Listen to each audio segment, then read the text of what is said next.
the trans with these cars. Okay. You know, like I said, like, you know, I shouldn't have had to replace a valve. What's up, everyone? You are on the C8 Speed 252 show. Scroll down, click that subscribe button, become part of this awesome community.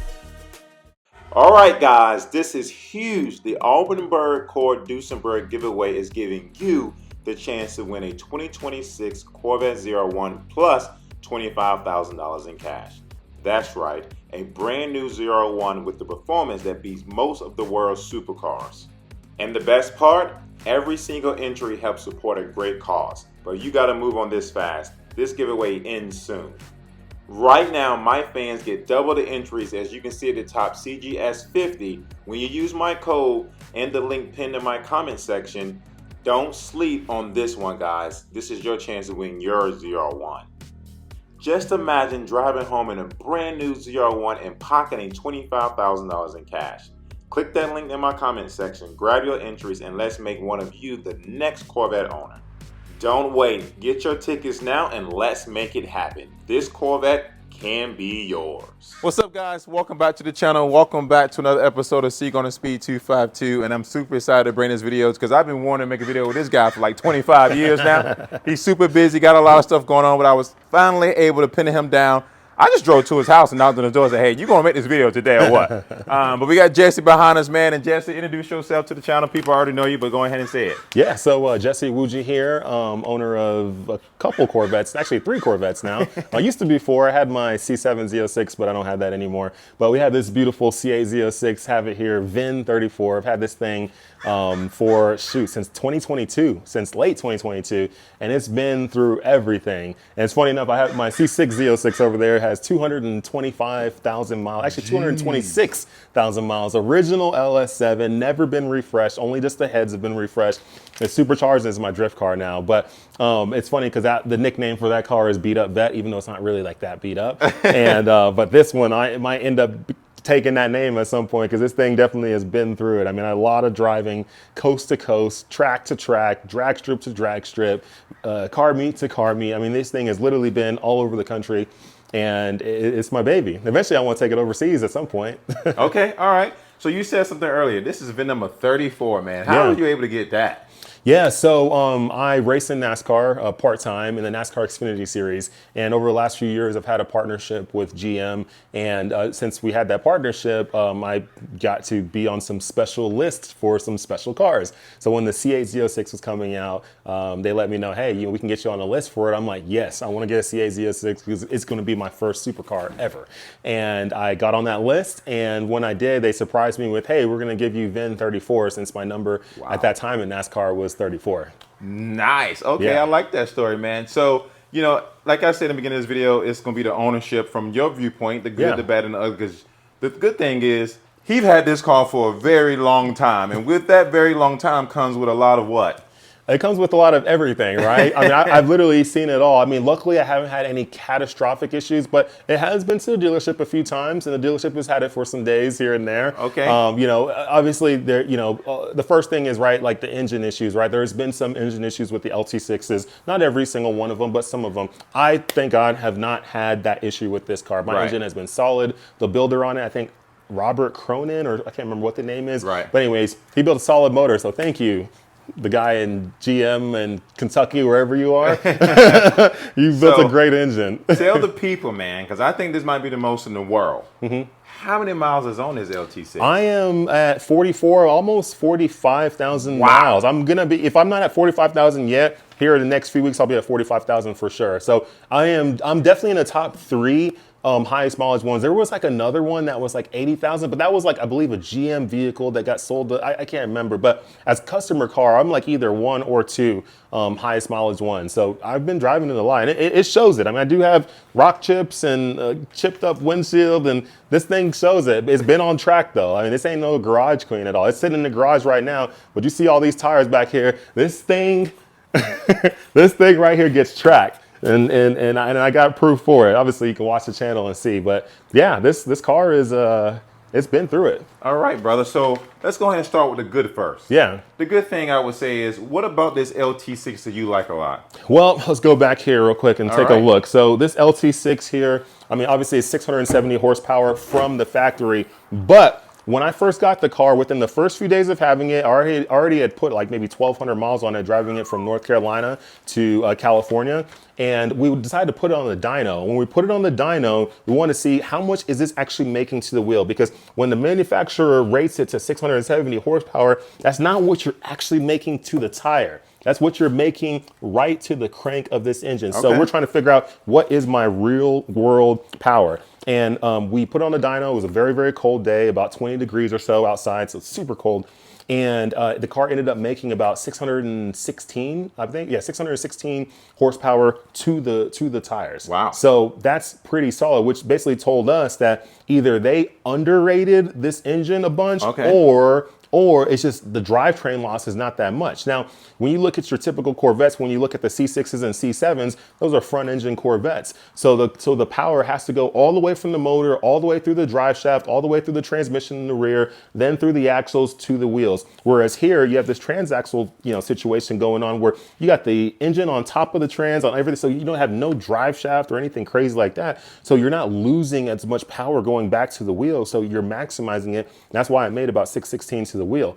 Wow, man. Yeah. Wow, you really loaded some stuff right there. Some good stuff right there. So what would you say have been some of your best track experience good with this car? Yeah, so I've been to a lot of different tracks with this thing. The first track I went to was G2 Motorsports Park in Texas. I literally had the car basically for like a week max. I met Mike from Brink of Speed out there. We went to the track and I got to experience this car a little bit on the PS4 tires. And that's when I learned that these PS4 tires are actually pretty solid. Obviously they're not the Pilot Sport Cup 2Rs, which are super, super sticky. I did have a set of those for a little bit. They lasted for 17 laps. And I told myself never again. But the PS4s, PS4s will last you in rain, sleet, snow, ice, whatever. I mean, they're good. There's good summer tires. They're good winter tires. They just work. So I ran those there. And then after that, I was like, okay, my skill is better than this tire. Let me step it up to a better tire if I really want to go fast. And then that's when I switched over to these Goodyear Super Sport RSs right here, which I love a lot. It lasts a lot longer than the Pilot Sport Cup 2 or Pilot Cup 2Rs. And it just gives me the grip that I want for multiple days versus only 17 laps. Ah, that's smart thinking, man. I mean, you're a really track enthusiast, so yeah. I can believe you got all the good information and letting the audience know what the Z06 is capable of. They can do a lot. They can definitely do a lot. As far as it being a supercar and the fuel economy and the comfort and the drivability, what's your thoughts on that? Being a guy that actually track cars for a living and also daily drive this bad boy, you can tell people a lot about that. This car, every single Corvette that I've owned from C6, C7, and now C8 Z06, because I'm a Z06 guy. I mean, even my C6Z, it has 226,000 miles for a reason. It's a drift car now for a reason. It's still lasting for a reason. It has all that trunk space where I can fit two 18-inch wheels and tires in the trunk, and my tools, and a jack, and everything I need to take that car apart is in that trunk. And guess what? That trunk will close fully. No other car in the world can do what this does and still have 580 horsepower with the supercharger that I have on it and rip on the drift track. It can do that. Now, moving over to the C8 Z06, obviously you don't have that kind of trunk room anymore, but you still have a pretty good trunk where you can fit golf clubs, backpacks, little suitcases, and things like that. And then you have the frunk. So it does make it daily driver friendly. And the interior of it, you got plenty of space for tall people, short people, you name it, good air condition. The sound system on this is absolutely amazing. I mean, it literally is just as good as the Tahoe, so it's freaking amazing on this. You can pop the hood or pop the door. Oh, I got vertical doors, by the way, so you can go up. Okay, all right, there you go. right. So I got the vertical doors. So the nice thing about the vertical door is like when you're parked super close to people in tight parking spots, which we have a lot of those, you can get in and out of the vehicle very easy, or if you need to load stuff in it, it's so much easier because these doors open up very, very wide. And if you're in a place where you can't open the door wide, it makes it very difficult to get in, and makes it very difficult to put things in there. So that's why I'm really happy I got those from Vertical Doors Inc. By the way, all the stuff that you see on the car, all the modifications, everything you can get at jesseiwujiperformance.com. I have all of it. Just hit me up. Yeah, it's a very comfy car. The seats feel good. I drove it cross country, no back issues. And the roof comes off and fits right here in the trunk. You know, even though I do have this Eventuri air intake back here, this does not get in the way of the top roof coming back here and sliding in. Obviously, you got to take out this random stuff, throw it in the front. But it still fits back here. So overall, the car works. It works. It does everything you want. It's fast, it's clean, it's nice, it's quick on the road course, it's quick on the drag strip. It does everything you want all in one. Alrighty. So brother, with all the knowledge and experience you have with this car, and I'm loving everything that you're sharing, give the audience, new people who are wanting to buy C8 Z06s and people who already currently have them, what about the maintenance on these bad boys? So Maintenance. you track your car pretty hard, so they would love to know what the maintenance like for a guy who tracks it a lot, but also daily drives it too. I would highly suggest if you're going to buy one that has a warranty. Don't buy one that doesn't have a warranty because if you got to go pay for everything, if there is an issue, it's very, very expensive. Maintenance, so I was very fortunate because I listened to the GM rules. And when we first bought these cars, the 2023 versions, they gave us I think 50,000 or not 50,000, 500,000 GM bonus points just to keep your car for longer than 6 months or something like that. And there was people who sold their car, which they made money, whatever. But for me, I'm like, I'm keeping this car forever, so let me not sell it or mess up that 500,000 points. So I was like, you know what? Let me use those points for my maintenance. So my first couple years in maintenance was free. Because that was 500,000 is about $5,000 worth of money. So all my oil changes and DCT filter changes, they were all free. Now, once you start having to pay for it yourself, I'll always tell people, make sure that you always do your DCT filter change when you do your oil change, and always do your oil change every 5,000 miles max. Like try not to be going 7,000, 8,000 miles.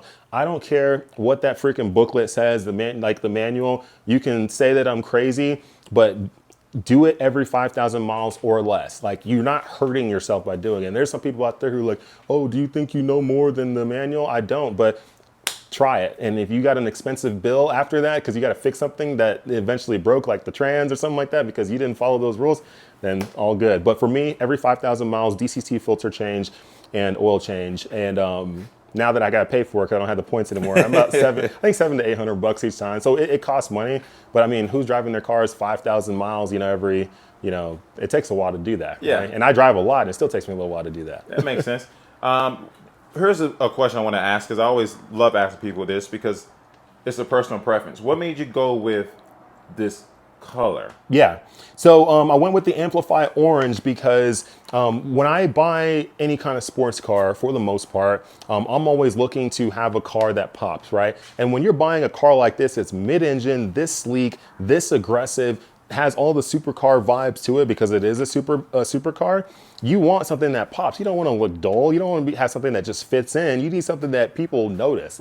When you go somewhere, they're like, whoa, what is that? And that's why I always got something that popped. Even my C6 Z06, it was yellow. Now I did go with black on my C7 Z06. The E-Ray is a cacti green, but you always want something that pops when you have a car like that, especially when it's mid-engine. Okay, got it. And I'm going to deviate from the video just a small piece here since you mentioned the E-Ray. You have both the E-Ray and the Z06. Yes. And there are a lot of people wondering which one is better. Give a brief description of why you have both and which one you think is better in your opinion. I have both because I wanted both.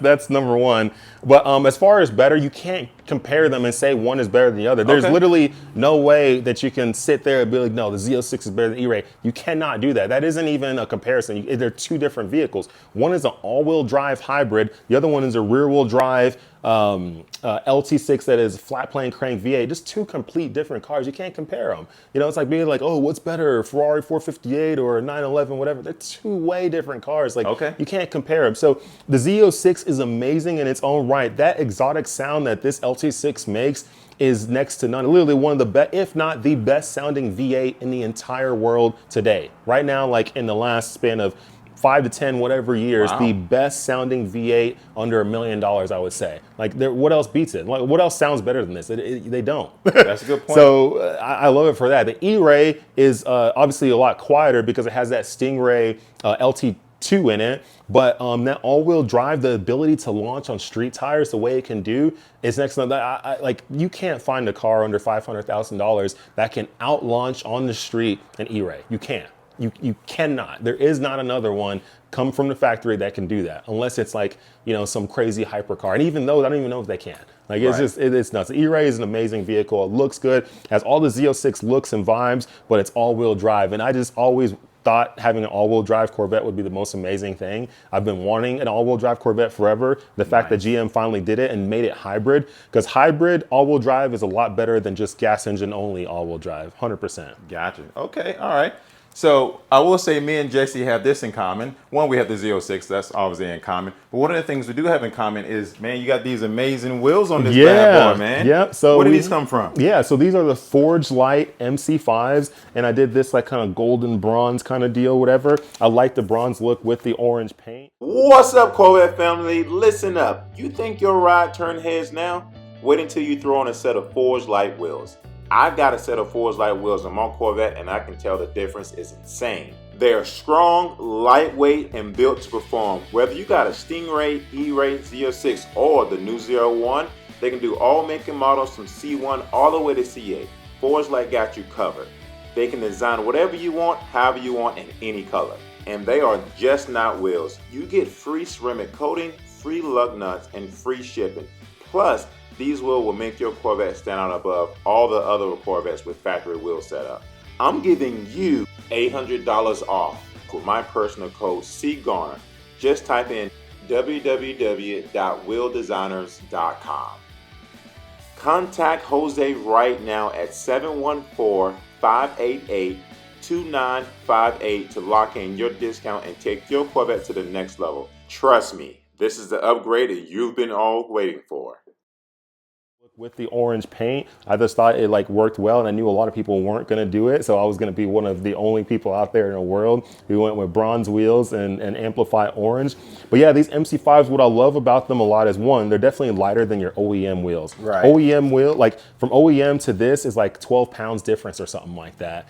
And also too, with the offset on these, that's why like people will look at my Z06 and they're like, man, why does yours look more aggressive than mine? I'm like, well, because the offset on my wheels. And for those who don't know what offset is what determines where your vehicle is, like inner or outer, right? So with the better offset that this thing has, it makes it way more flush. So if I look straight down from right here on the side of the car, it literally goes straight down to the tire, versus on your OEM wheels, it's inside the fenders, which is like, it just makes it look weird, you know? I mean, the car stock from the factory still looks good, right? But this looks way better with this offset. So that aggressive look front and rear, that's why I like it a lot. When you see this thing stand out, like when it's on the street rolling, you're like, that's a freaking badass car. Oh, absolutely, man. All right, so man, we about to get into some bad with the Z06, and let's start off with the oil changes, the tires, the brakes, and alignment, because you track your car. Yeah. So does that cost a lot of money to do, because you have to get the track alignment and all that stuff? And do you go by your own recommendation? Do you go by based off of every time you track the car? Is your car ready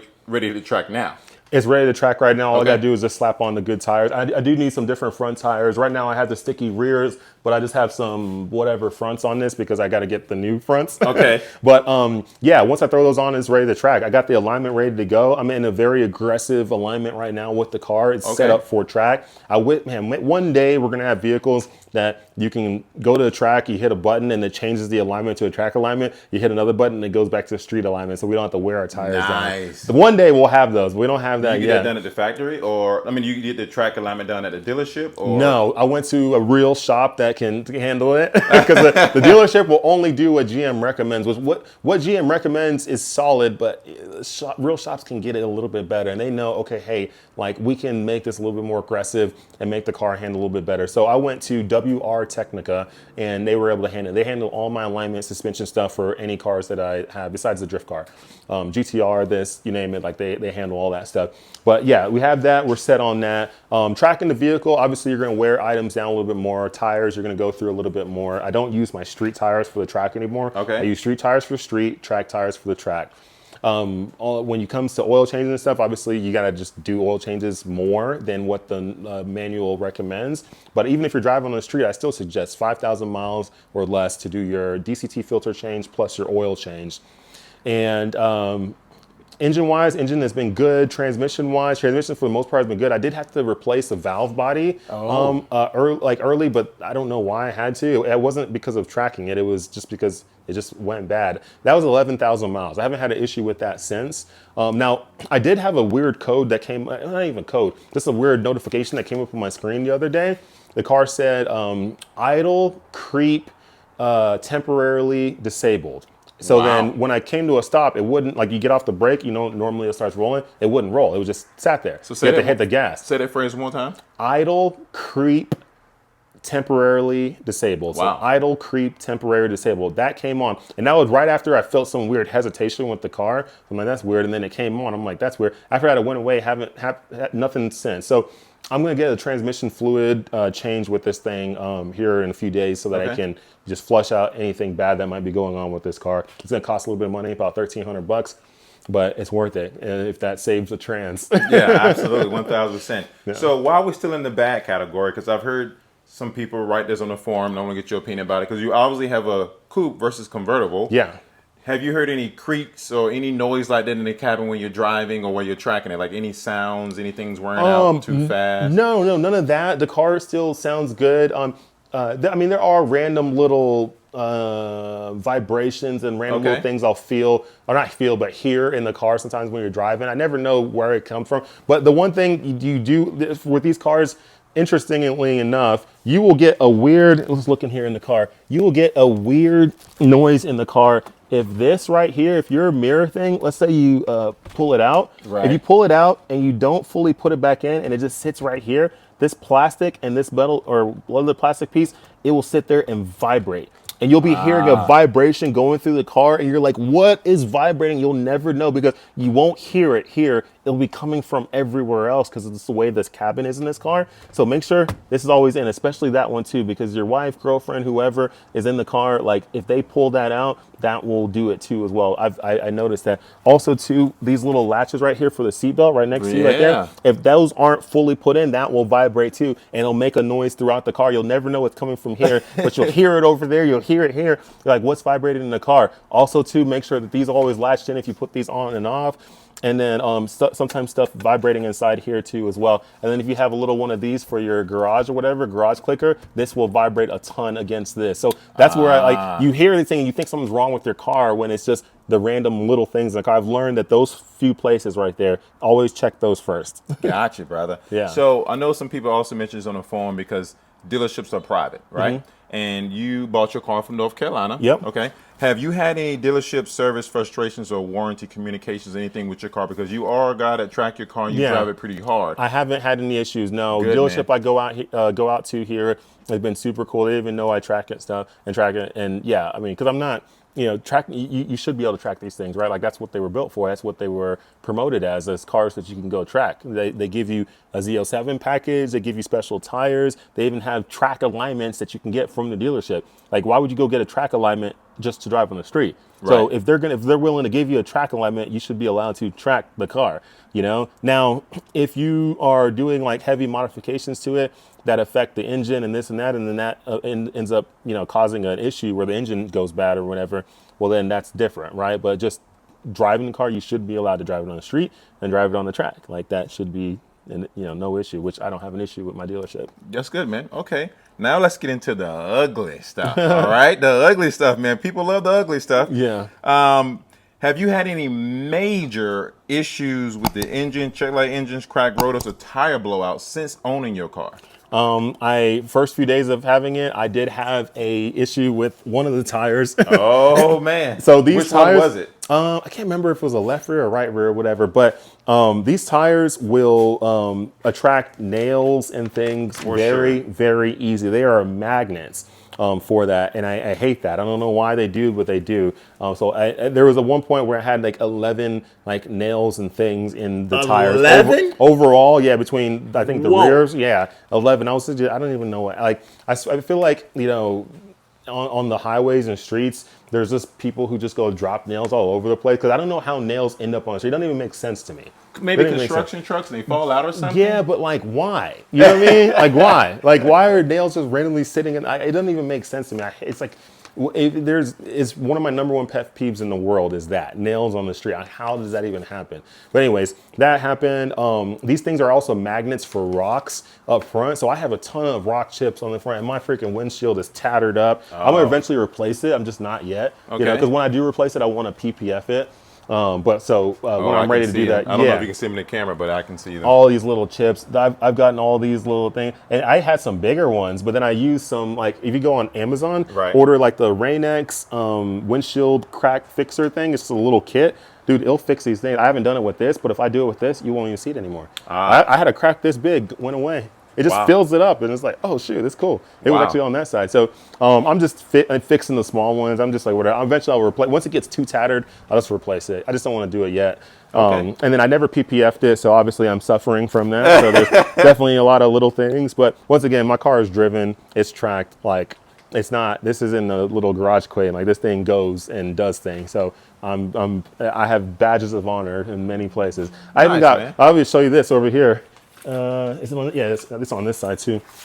You see these little rocks right here? Oh, I got these too. Yeah. Man, and you can't get them out. You can't get them out. I thought one day, I'm like, oh, let's get a little toothpick or whatever and get them out. No, once they go in, they're like in. So They're wedged in there. Yeah. You're kind of like, do I want to mess the paint up? Like, it's already there. That's not a trophy for the car. So now I'm like, the only way to get them out is that you just got to remove that whole something. I don't know. And like, GM needs to fix that. They need to figure out a way to fix that's that. a good ugly. That's a good ugly. Yeah. For sure. I like that because I have that too, but I never really talked about it because I'm like, oh man, but it's bad. And even sometimes in here too, it's just, you get stuck in that crevice and it's just hard to really get out. Now, one thing I did do recently, I did get these grill guards here. Went on eBay. They weren't too expensive, and I got these grill guards. Who put them in? I went to what's it called, SC Motorsports in Temecula, and I put those in. Those will help protect, because I was getting my radiators, my coolers, beat up pretty good, and they're already beat up. But I was like, if I can protect them a little bit more, let me just try. So I put them in, and they're good. So I'm gonna probably order some for the E-Ray as well, because like I said, it wasn't expensive. It was like 100 and something bucks. It was like very cheap. Because the reason I didn't get them before is because when they first came out, there was other companies out there charging like $400 or $500 for these. I'm like, dude, these are just, it's like just freaking mesh. Like, how are you gonna charge like $500? Like, it doesn't even make sense. Like, I hate when, like, I know everybody's out there to make some money, and I get it, but like the gouging is just unreal. Like, dude, these are mesh, and they're meant to go protect and get beat up. So why would I go spend $500 to have something beat up? Like, just like these shouldn't. I mean, these things probably cost like $20 to make. You know what I mean? Like, so 150 I'm cool with or whatever, but dude, $500, it was crazy. I'm like, dude, y'all are nuts. Yeah. Let's get into something else that could be an ugly for this vehicle, since you track insurance, normal insurance. What was something like that? Depreciation. I never got track insurance before. Really? Yeah. I mean, what's the point? They just don't crash. Dude. Okay. All right. Don't crash. That's the thing. Don't crash. Like, I'm on my simulator 4 days a week at least, training. So like, I have a lot of, seat time. And when I go to the track, whatever 10 tenths is, I'm going like 7 to 8 cents, So like, which is still quick. But you got a cheat code. Yeah. It's just, I'm not putting to his bare, like, I'm not out there. Like, I'm always trying to get faster each time, but I'm also trying to be able to get the car home, So like, for the track insurance, and then I try to go to track days that aren't crazy full. There are sometimes I go to some that I have a lot of cars, but for the most part, most of the track days I go to, especially with this, there might be 50 cars there that day, Wow. Like, so there's not that many. So usually you're away from people and all that stuff. So I've never used track insurance, and thank God between that car and this car, haven't had any issues for the last 12 years. That's nice, man. All right. Here's another question for you. Now, this is just subjective in your opinion, because this is based off your experience with your car. Is there anything you think Chevy left out of telling the audience for buying a car? For instance, tracking it wise, non-tracking it wise, daily drive, just an owner. Is anything like Chevy should have told us this because they did it? I mean, I think they gave us a lot of information with these cars, but I mean, the one thing I think they still need to flush out better is the trans with these cars. Okay. Like I said, I shouldn't have had to replace a valve body at 11,000 miles. Some other people have the transmission issue. They shouldn't have. Like, these things should be, like, the car makes 670 horsepower. These things should be bulletproof through like 1,000 horsepower. The transmission, like, that's what it should be. So these trans having some weird issues that they're having is kind of like a little bit frustrating. I mean, I haven't been stuck anywhere. Mine hasn't like broke, but like I have had to go to a dealership a couple times to do some things, So I think that's one thing they need to flush out better. Like, that should not be an issue. It makes me want to be like, dude, just go throw the old, T56, T6060 or whatever manual in these, and we don't have to worry about anything anymore. That's true. That's true. All right, man. You provide a lot of great information, brother. Yeah. But I think I know the answer to this question, but let's see if the audience knows the answer to this question. Yeah. Would you buy this car all over again if you had to do it all over after everything you've done? Would you buy it all over again? 100%. Okay. Yeah. No, I mean, this car is amazing. I've thought about it too. Like, if somebody said, okay, if I could have any of them for free and they had an R8, this or a Huracan right next to each, like, I would pick this over all of them. Really? It's Now tell me faster, it's why. better, Okay. it's quicker, it sounds better than them, and it's just better. It's a better vehicle. There are things now coming out that are even better now than this, but for a while we were the king for a little bit. Now obviously you got the ZR1s, you got the new Mario Lamborghini, the Revolto, you got some of the new McLarens coming out, whatever, cool. But like, this is still an amazing vehicle that still competes with everything today, and it sounds good. I mean, you cannot beat this sound. Everyone you go to, even other supercar owners, like, they can't deny. Like, I've never been next to another supercar owner and they've been like, oh yeah, that doesn't sound good. Like, most of them are like, gosh, dang it, that sounds good. Yeah, absolutely, man. So, buying this car, what was something you would do over again? Like, you had to, if this car was going tomorrow, you had to buy a new one. What was something you would do differently for the audience so they can do it? If they buy a new one or they already got theirs? For me, if I had to do something different, I would have got the full Z07 package. Oh! Because since at the time when I bought it, I wasn't actually planning on tracking the car because I was so busy with NASCAR stuff. Then I was less busy after that. So then I started tracking it, and I'm like, dang it, I should have got the Z07 package. And the other thing I would have done differently, I would have got the front lift. I, for whatever reason, did not check that box. Really? I didn't realize, or I forgot, or what. I don't know what happened, but that box did not get checked, and I did not get front lift. Even though I have 3LZ, all that crap, I didn't get the front lift. So that kind of sucks because I scrape a lot. But whatever, I've learned how to just drive around things better. So, if you had a conversation with the engineers, let's say for instance Taj, what would be something you would tell them positive? Well, actually, can I start with what I would change with the car? We can do that first. I was going to go to that next. Okay, positive. We'll start positive. Positive. Positive. I mean, and there's nothing negative, but positive though. Positive, I would tell them, great job on creating this. A great job of giving us the sound that this car deserves. Great job on giving it the handling, the straight line speed, the launch capabilities, the way you can manipulate launching. Like, thank you for doing all that stuff, and then also still giving us trunk space. You can buy some of these newer supercars and hypercars. They're giving you less and less space. It's like, this thing gives you plenty of space. It's a bigger car. I mean, it's definitely a pretty big car, but it gives you everything you want. So, like, thank you for giving us the perfect Corvette. This is the perfect Corvette. I don't care what any C7, C6, C5, C4, C3, C2, C1 says. This is the perfect Corvette. Now, bang for your buck, the C6 actually is the best Corvette, like, ever. All right. But bang for your buck, C7 is like right there too. It's just a little bit more expensive. But this one is just, I mean, it's great. It's great. You can't beat it.